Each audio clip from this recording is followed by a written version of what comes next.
नए साल के पहले महीने में अगर ये 4 व्रत कर लिए जाएं तो आपके जीवन की बहुत सारी समस्याएं खत्म हो जाएंगी। नमस्कार मित्रों, आप सभी का बहुत बहुत स्वागत है आपके अपने channel the journey of life में। तो मित्रों, जैसा कि हमने आपको बताया कि जनवरी के महीने में अगर ये 4 व्रत आपने कर लिए तो पूरा साल बहुत अच्छा बीतेगा। साथ ही साथ आपको सुख, समृद्धि, संतान सुख और शत्रुओं पर विजय प्राप्त होगी। अब हम आपको बारी बारी से हर एक व्रत पूजा के बारे में बताएंगे, लेकिन एक एक करके, नहीं तो आप में से बहुत सारे लोग वीडियो को स्किप कर देंगे या पूरा नहीं देखेंगे। तो वीडियो को पूरा देखिए, लाइक कीजिए, शेयर कीजिए और अगर नए हैं तो सब्सक्राइब तो करना ही है आपको।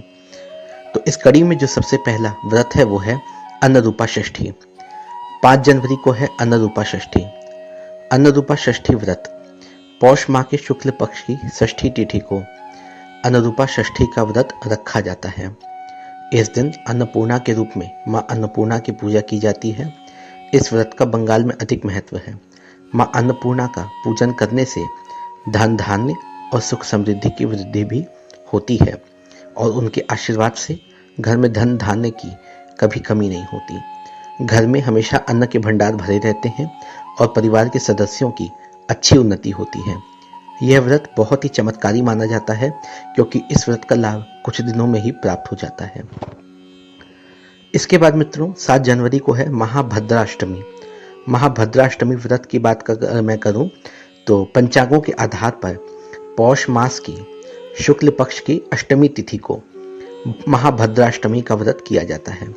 इस दिन भगवान काल भैरव को प्रसन्न करने के लिए भैरव की पूजा करके सुख समृद्धि प्राप्त किया जा सकता है।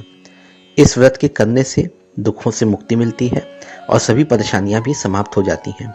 साथ ही सभी तरह के भय, चिंता और शत्रुओं से छुटकारा भी मिल जाता है।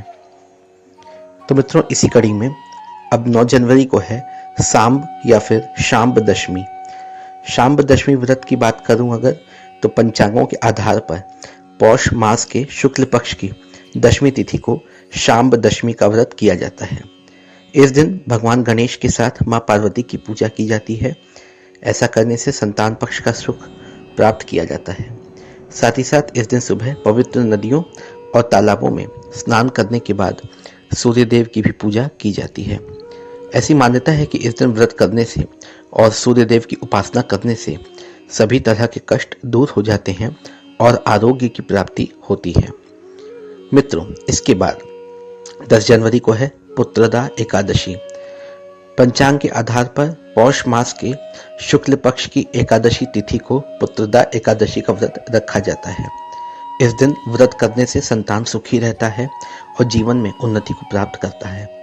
साथ ही साथ अन्य एकादशियों की तरह ही इस एकादशी के व्रत करने से सभी पाप नष्ट हो जाते हैं और वैकुंठ धाम की प्राप्ति होती है।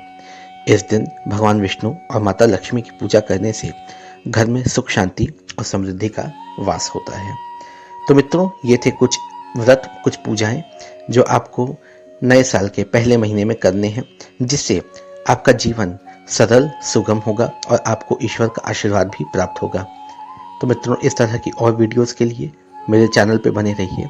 धन्यवाद।